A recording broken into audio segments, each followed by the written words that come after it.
So, first guillotine counter from the feet.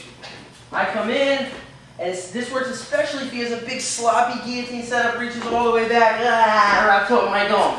As he's doing this, I've kept my neck strong the entire time because the worst defense with guillotine is bringing my forehead any closer to my belly button. That's what's going to get me to tap when I'm standing. So I keep this head up tight.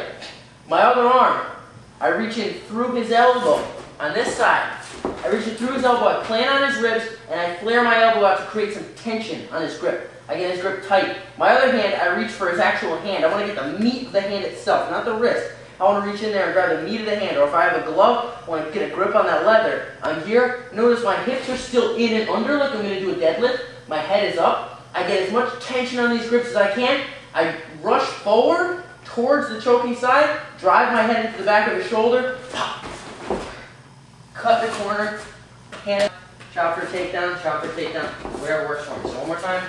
We're here, you get the big sloppy setup. I'm here. I feel like I have all the slack taken out, and my posture is still very good. Break towards the ceiling, chest up high, cut. Other one. We're here, wraps the head. I don't feel like it can come up through. Even when I sink my hips, it's just not possible. So we're here. What I'm going to look to do is I'm driving into him, but I'm also circling towards his opposite leg. So I'm driving in. I want to get my hand on the leg as an anchor, and I want to rush myself to it.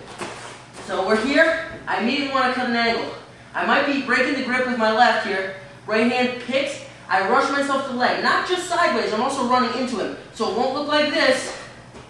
It'll look like this. Right? Forward as I cut. Same motion. Circle and drive. Basically the only things wrestling coaches ever yell is circle and drive. So here, grip and circle. As I'm driving forward with my circle, I want to step behind his left leg now, in this case with my right. So I'm hooking, if we turn this way, I'm hooking behind. My hand switches up to his hip. If I get a good grip on that hip, great. Other arm shoots through, tilt. Keep my right shoulder the heaviest point on my body. Keep his legs spread open until my left knee hits his hip. Then I'll settle on top, consolidate my position. Worst comes to worst, we end up in a guillotine where I just feel like my forehead's getting folded right under and I have nothing to do. I'm up my tippy toes, I'm panicking. I bring this arm through, loosen, bring my other hand in, I grab the meat of the hand itself, pull down, but I'm still feeling really threatened, I'm just not getting finished. If my head is on his right side, I put my right hook in. So I put my hook in on the opposite side, I'm getting choked. Right here. Now, if we go forward a little bit. As I do this, I'll sink this butterfly hook in, and I'll lower myself on my leg that's standing still.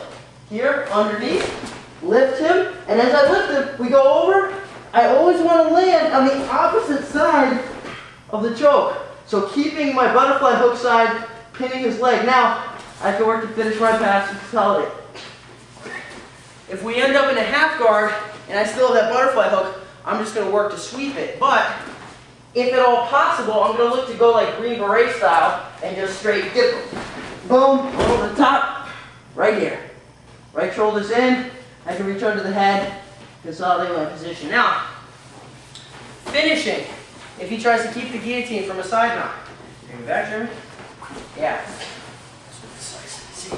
So if I'm here, yeah, and he's wrapping up the guillotine from this position, and he's still hanging on to it. It's more annoying than anything else. Two things I need to make sure I'm doing. Number one, I need to make sure that my head is up, so I'm not letting him fold me. Number two, if I can, I want to make sure my right leg, or my head side leg, the side closer to his head, not his hips, is sprawled, and my head is up. From here, he's never going to get a finish, and he's never going to roll me. If I'm here, he might fuck me and take me over. Really embarrassing. So, down again right here. If he is trying to maintain that grip, what I'm going to do is I'm going to go for that crazy Von Flue thing you see on TV. I'm going to use my left elbow on his hip. So again, this leg is sprawled, my head is up and strong. Turn him into me. Don't let him hook me for half guard. I'm sitting on my left foot here. My left foot's underneath my body. It's not way out over here. It's not on the mat out here. Way under my body. Scoop him into me. Wrap deep under his neck. So my elbow pit is pinching underneath his neck. boom, palm facing away. Lock my grips. I pull them as tight as I can get them. Now I let my legs do the work. I settle in, I flex my bicep, I sink my hip, I drive my shoulder in with my legs. Get my submission. Other guillotine defense nuances. We're here. Jeremy's in more of an open guard, and we end up in some kind of a guillotine, and his guard isn't closed just yet. My immediate reaction is the same technique as the Navy that we worked before. Where I'm going to bring my arm on the inside of the leg, on the side I'm getting choked, and my arm on the outside of the leg, on the opposite side. This is because I want to shuck his legs by and pass myself over to this side. And just like the takedown, I'm driving and circling at the same time. I'm not just walking sideways. I'm not going to pretend like I'm going to be able to pass Jeremy just by doing this. I have to drive into him. I have to flatten him on his back.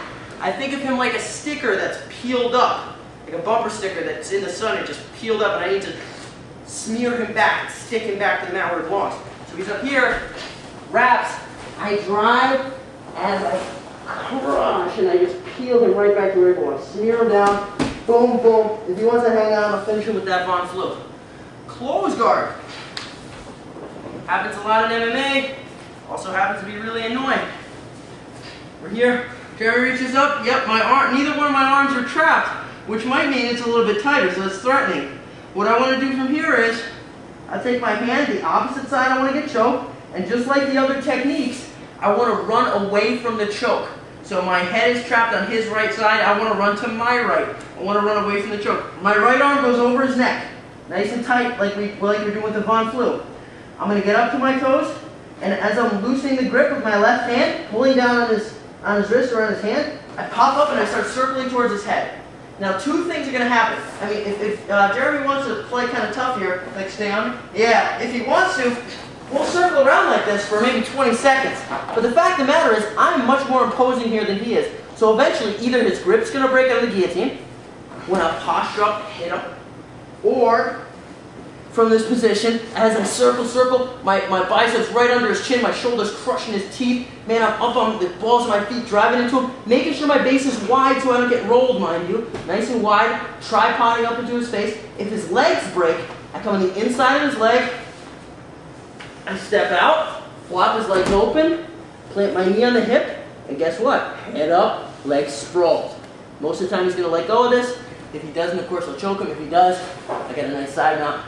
Work my game right from there.